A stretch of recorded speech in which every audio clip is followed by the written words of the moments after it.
Hello guys, sebelum kalian nonton video ini, jangan lupa subscribe ya, dan nyalain lonceng notifikasinya. 1, 2, 3. Terima kasih guys, selamat menonton. Assalamualaikum warahmatullahi wabarakatuh. Dari Universitas Islam Riau, jurusan pendidikan. Kali ini saya ingin mengajak teman-teman belajar mengenai film Annelida. Hewan yang termasuk ke dalam film Annelida disebut sebagai hewan avertebrata, dan juga dia termasuk ke dalam golongan vermous atau cacing. Film Annelida adalah kelompok hewan dengan bentuk tubuh seperti susunan cincin, gelang-gelang, atau ruas-ruas. Nah, istilah kata Annelida itu berasal dari bahasa Yunani, yaitu dari kata annulus yang berarti cincin dan oides yang berarti bentuk. Jadi, Annelida adalah cacing dengan bentuk tubuh bersegmen triploblastik dengan rongga tubuh sejati hewan selemata dan bernafas melalui kulitnya. Nah, untuk lebih jelasnya, saya akan membahas lebih dalam mengenai ciri-ciri Annelida. Yang pertama, Annelida memiliki segmen seperti cincin. Nah, teman-teman bisa lihat ke bagian sebelah kanan. Di situ terlihat bahwa sekujur tubuh Annelida seperti ada gelang-gelang atau cincin. Nah, itu yang disebut dengan segmen Annelida. Yang kedua yaitu triploblastik celomata. Arti dari triploblastik celomata adalah dia memiliki lapisan embrional ada 3, yaitu terdiri dari lapisan ektoderm, mesoderm, dan endoderm.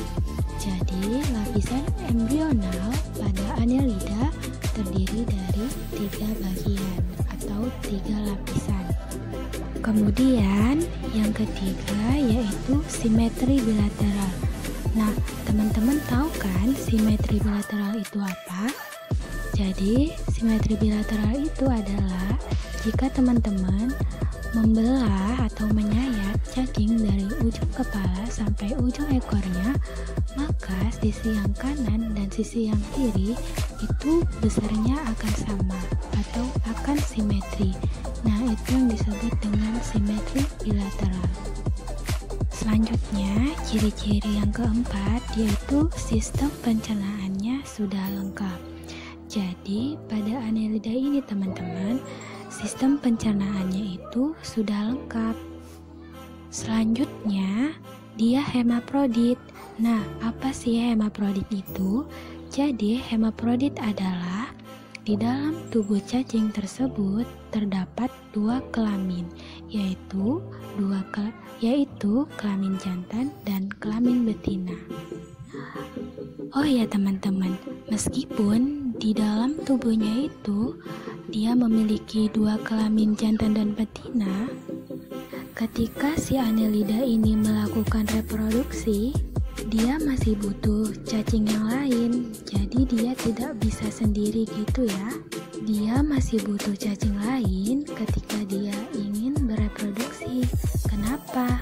Karena meskipun dia mempunyai sel telur dan sperma dalam satu tubuhnya, tetapi antara sel telur dan sel spermanya itu dia matangnya tidak berbarengan atau tidak matang dalam waktu yang sama. Jadi ketika cacing ingin bereproduksi, dia membutuhkan cacing lain yang matangnya sama untuk melakukan reproduksi. Begitu ya teman-teman. Selanjutnya, ciri-cirinya dia bergerak dengan kontraksi otot tubuh atau dengan rambut. Jadi ketika cacing ingin berjalan, dia melakukannya dengan mengkontraksikan otot tubuh dan dibantu dengan rambut. Klasifikasi Annelida. Nah, kelas yang pertama yaitu Polychaeta atau cacing berambut banyak.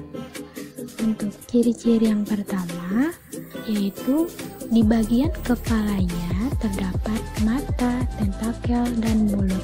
Nah, teman-teman bisa lihat ya dari gambar yang di bawah. Di situ ada yang dilingkari bahwa dari kelas Polychaeta itu di bagian kepalanya terdapat mata, tentakel, dan mulut ya teman-teman. Selanjutnya yang kedua, tiap ruas tubuhnya itu terdapat parapodia atau kaki berdaging yang ditemui dengan banyak rambut. Nah, teman-teman juga bisa lihat dari gambar yang di bawah bahwa hampir seluruh atau sekujur tubuh dari cacing kelas Polychaeta ini seperti ada rambut-rambut. Nah, itu dia adalah parapodia atau kaki berdaging. Nah, teman-teman, contoh dari cacing kelas Polychaeta itu ada dua. Yang pertama, cacing palolo, Aunisi sp, dan cacing wapo.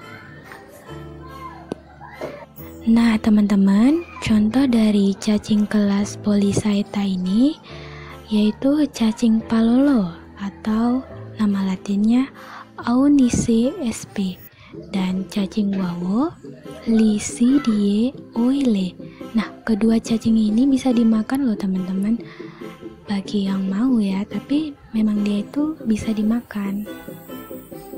Yang kedua yaitu kelas Oligochaeta atau cacing berambut sedikit. Nah, tadi kita sudah bahas yang pertama yaitu cacing berambut banyak, dan sekarang yaitu cacing berambut sedikit. Nah, teman-teman, ciri-ciri yang pertama dari cacing ini yaitu dia bersegmen. Nah, teman-teman bisa lihat ya dari gambar yang di bawah bahwa sekujur tubuh cacing tersebut seperti ada gelang-gelang atau cincin. Nah, itu yang disebut dengan segmen pada cacing. Selanjutnya yang kedua, habitatnya di air tawar atau di tanah. Nah, yang ketiga dia saprofit. Teman-teman tahu kan saprofit itu apa? Nah, saprofit itu berarti bahwa cacing ini mampu menguraikan makhluk hidup yang sudah mati. Nah, karena itu cacing mampu menyuburkan tanah karena cacing hidup di dalam tanah. Selanjutnya ciri-ciri yang keempat yaitu hemaprodit dan mempunyai klitelum. Nah, apa sih klitelum? Klitelum itu adalah penebalan kulit. Nah, teman-teman bisa lihat di bawah ada tanda panah berwarna merah. Nah, seperti itu bentuk klitelum pada cacing tanah. Nah, apa sih fungsi klitelum itu dari cacing kelas Oligochaeta ini? Fungsinya yang pertama adalah sebagai alat kopulasi. Nah, kopulasi yang terjadi pada cacing tanah akan mempertemukan ovum dengan sperma dan menghasilkan zigot yang berada di dalam telur. Nah, yang ketiga yaitu kelas Hirudinea atau cacing tidak berambut. Nah, yang pertama tadi yaitu cacing berambut banyak, yang kedua cacing berambut sedikit. Nah, sekarang cacing tidak berambut. Nah, ciri-ciri yang pertama yaitu dia hermaprodit. Nah, hermaprodit itu di dalam satu tubuhnya dia memiliki dua alat kelamin. Nah, ciri-ciri yang ketiga yaitu dia menghasilkan atau mengeluarkan zat anestesi. Nah, apa sih zat anestesi itu? Jadi, ketika lintah atau pacet menempel pada kulit mangsanya, fungsi dari zat anestesi itu adalah untuk menghilangkan rasa sakit mangsanya. Jadi kan ketika pacet atau lintah itu menempel pada kulit mangsa untuk menghisap darah, tentu dia akan merobek kulit sang mangsa. Jadi dengan adanya zat anestesi ini, mangsa tidak akan merasa sakit. dan tidak mengundang perhatian dari mangsanya. Kemudian fungsi yang selanjutnya yaitu untuk mengencerkan darah yang akan dihisap dari mangsanya itu agar tidak menggumpal. Selanjutnya, ciri-cirinya yaitu menghasilkan hirudin. Nah, apa sih hirudin itu? Jadi hirudin itu adalah zat anti pembeku.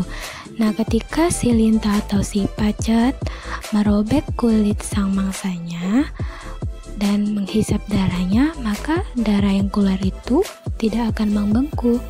Nah, jika teman-teman perhatiin ketika teman-teman kena pisau, maka darah yang akan keluar itu kemudian akan membeku kan? Lama-kelamaan akan membeku. Namun, ketika si lintah atau si pacet ini merobek dan menghisap darah dari mangsanya, tidak membeku darahnya. Kenapa? Karena sang lintah dan sang pacet itu menghasilkan hirudin, yaitu zat anti pembeku. Selanjutnya, kita akan bahas tentang peran annelida bagi kehidupan. Nah, jadi annelida itu memiliki dua peran bagi kehidupan ya teman-teman. Yang pertama yaitu peran menguntungkan. Contohnya, cacing tanah bermanfaat untuk menyuburkan tanah pertanian. Selanjutnya, cacing wawo dan palolo dapat digunakan sebagai sumber protein hewani bagi manusia, atau cacing tersebut bisa dijadikan bahan makanan. Selanjutnya, lintah itu biasanya dapat digunakan untuk membersihkan nanah pada luka yang telah terinfeksi atau digunakan untuk terapi. Kemudian yang merugikan. Nah, yang merugikan itu adalah lintah itu dapat menyerap banyak darah dari mangsanya, dan dalam keadaan tertentu lintah itu juga bisa masuk ke dalam kulit dan sehingga menyebabkan penyakit-penyakit yang mematikan.